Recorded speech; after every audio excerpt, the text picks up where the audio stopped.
안녕하십니까? 진리의 길을 함께 걷는 여러분, 반갑습니다.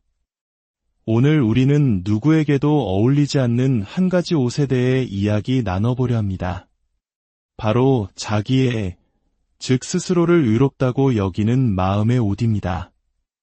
이 옷은 참 이상합니다. 입고 있는 사람 자신은 거의 알아차리지 못하지만 주변 사람들은 그 사람이 방에 들어서는 순간부터 불편한 기운을 느끼게 되죠. 마치 어울리지 않는 옷을 입은 사람을 볼 때처럼 말입니다. 스스로는 깨닫지 못하지만 그 독선적인 태도는 주변 사람들을 판단하고 정죄하며 밀어내는 힘을 가지고 있습니다. 오늘 말씀을 듣기 전에 잠시 하나님의 은혜를 구하는 마음으로 여러분께 부탁드립니다. 만약 이 이야기가 여러분의 마음에 울림을 준다면 좋아요와 구독으로 저희의 여정에 동참해 주십시오. 여러분의 작은 손길 하나하나가 어둠 속에 있는 누군가에게 이 귀한 복음의 빛을 전하는 통로가 될 수 있습니다. 이 채널을 통해 하나님의 사랑을 나누는 모든 분들께 주님의 평안과 축복이 가득하기를 기도합니다. 자, 이제 이야기 속으로 들어가 보겠습니다. 자기의라는 말을 들으면 우리는 흔히 종교적인 개념을 떠올립니다.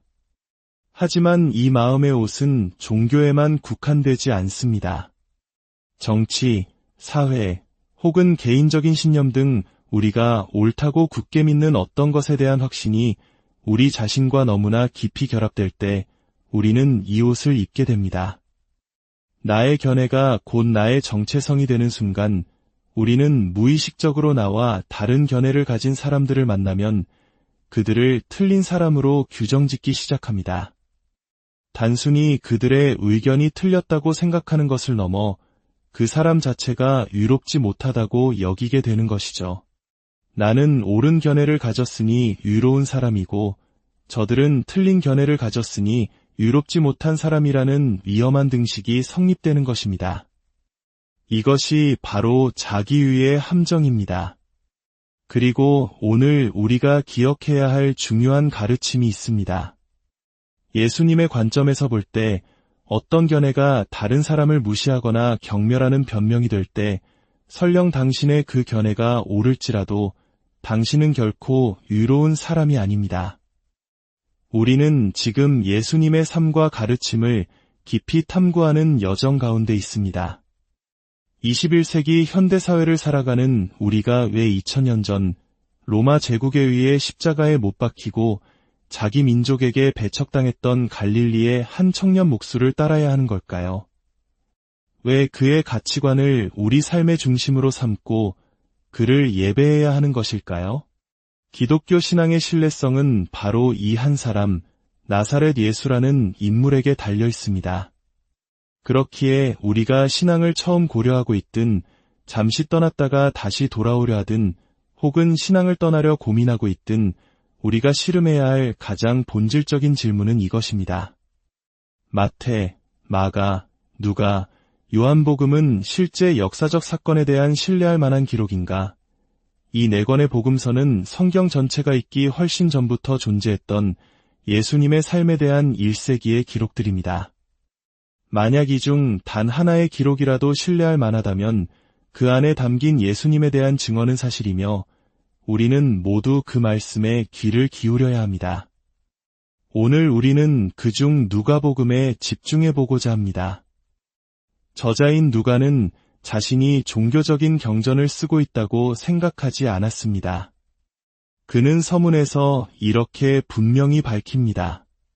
자신은 하늘로부터 영감을 받아 신성한 글을 쓰는 것이 아니라 한 사람의 생애에 대한 목격자들의 증언을 면밀히 조사하여 순서대로 정리하는 역사가의 작업을 하고 있다고 말입니다. 누가복음 한 장은 이렇게 시작합니다. 우리 중에 이루어진 사실에 대하여 처음부터 목격자와 말씀에 일꾼된 자들이 전하여준 그대로 내력을 저술하려고 붓을 든 사람이 많은지라 누가는 말합니다. 우리 세대에 바로 우리 눈앞에서 놀라운 일이 일어났습니다. 그리고 이것은 단지 우리 세대만을 위한 것이 아님을 깨달았습니다. 하나님께서 무언가를 행하셨고 이 사건은 모든 세대의 모든 사람들을 위해 기록되어야만 합니다. 누가가 기록한 것은 바로 당시의 문화를 뒤흔들고 사람들에게 자유와 존엄성을 부여하며 절망 속에 희망을 주었던 예수님의 혁명적인 가르침과 행동들이었습니다. 특히 누가복음 15장은 하나님의 마음이 어떠한지를 가장 극적으로 보여주는 이야기들로 가득 차 있습니다. 이 비유들의 배경을 이해하는 것이야말로 비유의 핵심을 꿰뚫는 열쇠입니다. 어느 날 예수님께서 가르치고 계실 때 두 무리의 사람들이 모여들었습니다. 누가복음 15장은 이렇게 시작합니다. 모든 세리와 죄인들이 말씀을 들으러 가까이 나아오니 잠시 멈춰서서 이 장면을 상상해 보십시오. 세리, 그들은 당시 로마 제국을 위해 동족의 피를 빨아먹던 민족의 반역자로 취급받았습니다. 우리 역사에 빗대어 본다면 일제강점기 시절 동포들을 착취하던 친일파와도 같았을 겁니다. 그들은 죄인 중에서도 최악의 죄인으로 여겨졌습니다. 성전에 들어갈 자격도 없고 하나님으로부터 영원히 멀어졌다고 손가락질 받던 사람들입니다. 그런데 놀랍게도 바로 그들이 예수님의 말씀을 듣기 위해 모여들고 있었습니다. 예수님과 전혀 다른 삶을 살던 그 부정한 사람들이 예수님께 매료되었던 것입니다. 이것이 얼마나 놀라운 일입니까? 예수님의 의로움은 죄인들을 밀어내는 독선이 아니라 오히려 그들을 끌어당기는 따뜻한 빛이었습니다. 하지만 다른 한쪽에는 또 다른 무리가 있었습니다. 바리새인과 서기관들이 수군거려 이르되 그들은 율법을 철저히 지키며 스스로를 의롭다고 여기던 종교 지도자들이었습니다. 그들은 투덜거렸습니다. 저 사람이 만일 하나님께로부터 온 자라면 우리처럼 저런 죄인들을 멀리해야 할 텐데 저들과 어울리는 것을 보니 율법을 가볍게 여기는 자임이 틀림없어. 저 사람은 죄인을 환영하고 그들과 함께 음식을 먹는군. 예수님은 연좌제에 묶일 것을 두려워하지 않으셨습니다. 만약 예수님께서 그런 것을 걱정하셨다면 애초에 하늘 보좌를 버리고 죄로 가득한 이 땅에 바로 우리와 같은 사람들에게 오지 않으셨을 겁니다. 자, 이제 두 무리가 예수님 앞에 있습니다. 한쪽은 사회로부터 버림받고 스스로도 죄인이라 여기는 사람들. 다른 한쪽은 스스로를 의롭다고 여기며 죄인들을 경멸하는 사람들. 흥미롭게도 두 무리 모두 하나님이 어떤 분이신지에 대해 혼란스러워하고 있었습니다. 이 순간 여러분은 어느 쪽에 더 가깝다고 느끼십니까? 스스로를 돌아볼 때 나도 모르게 다른 사람들을 보며 저 사람들은 왜 저렇게 살까? 라며 판단하는 바리새인의 마음이 고개를 들 때가 있습니까? 아니면 나의 과거와 현재의 모습 때문에 하나님께서 모두를 사랑하신다지만 나 같은 사람까지 좋아하실까? 하는 죄책감과 거리감을 느끼는 세리의 마음에 더 공감하십니까? 예수님은 바로 이 두 무리 모두를 향해 그리고 오늘날의 우리를 향해 세 가지 비유를 들어 말씀하기 시작하십니다. 잃어버린 귀한 것들에 대한 이야기입니다. 첫 번째는 잃어버린 양의 비유입니다. 예수님은 물으십니다. 너희 중에 어떤 사람이 양 100마리가 있는데 그 중에 하나를 잃으면 99마리를 들에 두고 그 잃은 것을 찾아내기까지 찾아다니지 아니하겠느냐? 당시 사람들에게 이 질문의 답은 너무나 명백했습니다. 당연히 찾아 나서야죠. 귀한 것을 잃어버렸을 때 우리는 남아있는 것을 보며 스스로를 위로하지 않습니다. 내 아이 한 명을 잃어버렸다고 해서 그래도 나에겐 아직 다른 아이가 있으니 괜찮아 라고 말할 부모는 세상에 없습니다. 잃어버린 것에 온 신경이 집중되는 것이 당연합니다. 예수님은 이 비유를 이렇게 해석하십니다. 내가 너희에게 이르노니 이와 같이 죄인 한 사람이 회개하면 하늘에서는 회개할 것 없는 의인 99으로 말미암아 기뻐하는 것보다 더하리라. 사람들은 충격에 빠졌습니다. 그렇다면 하나님은 유롭지 못한 사람들을 주인을 잃어버린 귀한 양처럼 여기신다는 말인가? 예수님의 대답은 그렇다였습니다. 이것이 바로 바리새인들과 우리의 독선적인 마음을 향한 예수님의 질문입니다. 당신은 당신만큼 유롭지 않다고 생각하는 사람들을 어떻게 바라봅니까? 그저 비난하고 정죄의 대상으로만 보십니까? 아니면 주인을 잃어버렸지만 여전히 너무나 소중한 존재로 여기십니까? 두 번째는 잃어버린 드라크마 비유입니다. 예수님은 말씀하십니다. 어떤 여자가 10드라크마가 있는데 여기서 청중, 특히 여성들은 숨을 죽였을 것입니다. 당시 사회에서 여성은 거의 가치를 인정받지 못했습니다. 그런데 예수님은 여성을 이야기의 주인공으로 삼으셨습니다. 더 나아가 예수님의 비유에서 주인공은 종종 하나님을 상징합니다. 예수님은 감히 한 여인을 하나님과 연결시키고 계셨던 겁니다. 이는 세상을 뒤흔드는 선언이었습니다. 예수님은 남성과 여성, 아이와 종, 사마리아인까지 모든 인간이 하나님의 형상대로 지음받은 존엄한 존재임을 선포하셨습니다. 그리고 마침내 세 번째 비유, 우리가 너무나 잘 아는 탕자의 비유에 이릅니다. 한 부자에게 두 아들이 있었습니다. 작은 아들은 아버지가 돌아가시기를 기다리다 지쳐 살아계신 아버지에게 유산을 달라고 요구합니다. 이것은 아버지는 제게 죽은 사람이나 마찬가지입니다. 라고 말하는 것과 같은 끔찍한 모욕이었습니다. 당시 율법대로라면 돌에 맞아 죽어도 할 말이 없는 패륜이었습니다. 하지만 아버지는 놀랍게도 재산을 나누어 줍니다. 왜 그랬을까요? 아들이 이미 관계적으로 아버지를 떠나 잃어버린 상태였기 때문입니다. 아버지는 아들을 되찾기 위해서라면 그 무엇이라도 내어줄 준비가 되어 있었던 것입니다. 아들은 돈을 가지고 먼 나라로 가서 허랑방탕하게 살며 아버지의 평생이 담긴 재산을 모두 탕진합니다. 그리고 설상가상으로 그 땅에 흉년이 듭니다. 결국 그는 유대인들이 가장 부정하게 여기는 돼지를 치는 신세가 되고 굶주림에 지쳐 돼지가 먹는 열매로 배를 채우고자 하나 그것마저 주는 이가 없었습니다. 그는 완전히 바닥까지 떨어진 것입니다. 바로 그때 성경은 이렇게 기록합니다. 이에 스스로 돌이켜 그는 제정신이 들었습니다.